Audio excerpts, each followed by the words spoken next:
Hi friends, நேற்று evening எங்கள் ஊர்லேருந்து ஒரு 6-7 கிலோமீட்டர் தள்ளி இருக்கக்கூடிய ஒரு குட்டி வில்லேஜில் ஒரு இன்ஃபன்ட் ஜீசஸ் சர்ச்சில் திருவிழா நடக்குது. நம்ம அங்கே போகலான்ட்டு எங்கள் ஃபேமிலி ஃப்ரெண்ட் ஒருத்தவங்க கேட்காங்க. ஓகே, சும்மா தானே இருக்கும், போர் அடிக்குதே, கிளம்பி பைக்கில் போகலாமா அப்படின்னு சொல்லிட்டு பாப்பாவும் கேட்க, சரின்ட்டு நானும் பாப்பாவும் அவங்களோட சேர்ந்து கிளம்பிட்டோம். இந்த வழி பார்த்திங்கன்னா எங்கள் மாமியார் வீட்டுக்கு போகிற வழி தாங்க. அந்த சர்ச் எப்போதுமே பூட்டி தான் இருக்கும். என்றைக்காவது மாதம் இருக்கிற அன்றைக்கி தான் திறந்துருக்கும் போல். அதனால் நாங்கள் எப்போ காரில் அங்கே கிராஸ் பண்ணுறப்பையும் அப்படியே ஒரு சிலுவை போட்டு ப்ரேயர் பண்ணிவிட்டு அப்படியே போயிடுவோம்.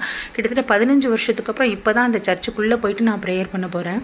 அந்த வேலையை பார்த்தீங்க அப்படின்னு சொன்னால் நாங்கள் போய் ரீச் ஆகிறதுக்குள்ளேயே இருட்டிருச்சு. நல்லா சின்ன சர்ச் தான், 50-100 பேர் கூட உள்ளே உட்காந்து ப்ரேயர் பண்ணுறது கஷ்டம். எப்படி அங்கே மாஸ் நடக்கும், அதாவது மெயின் ரோடு வேறு, பஸ்லாம் போகுமே அப்படி சொல்லிட்டு நான் யோசிச்சுட்டே வந்தேன். அங்கே ஒரு இன்ட்ரெஸ்டிங்கான மேட்டர் நடந்துச்சுங்க.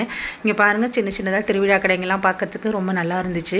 உள்ளே போயிட்டு இன்ஃபன்ட் ஜீசஸ்ட்டை கேண்டெல்லாம் ஏற்றி வச்சு கொளுத்தி ப்ரேயர் பண்ணிவிட்டு பார்த்தா மாஸ் எங்கே நடக்குன்னா, அந்த சர்ச்சுக்கு ஆப்போசிட்டில் ஒரு சிபிஎஸ்சி ஸ்கூல் இருக்குங்க. அது ஒரு ஹிந்து இன்ஸ்டியூஷன் நடத்துகிற ஸ்கூல். எவ்ரி இயர் இங்கே ஃபெஸ்டிவல் டைமில் பார்த்திங்கன்னா இங்கே தான் மாஸ் நடக்குமா அந்த ஸ்கூல் கேம்பஸ்குள்ளே. இது எவ்வளோ பெரிய விஷயம் இல்லை. அதுக்கப்புறம் ப்ரேயர்லாம் பண்ணிவிட்டு நானும் பாப்பாவும் அவங்களோட சேர்ந்து நல்லா நைட் டைமில் வீட்டுக்கு பத்திரமா வந்துட்டோம்.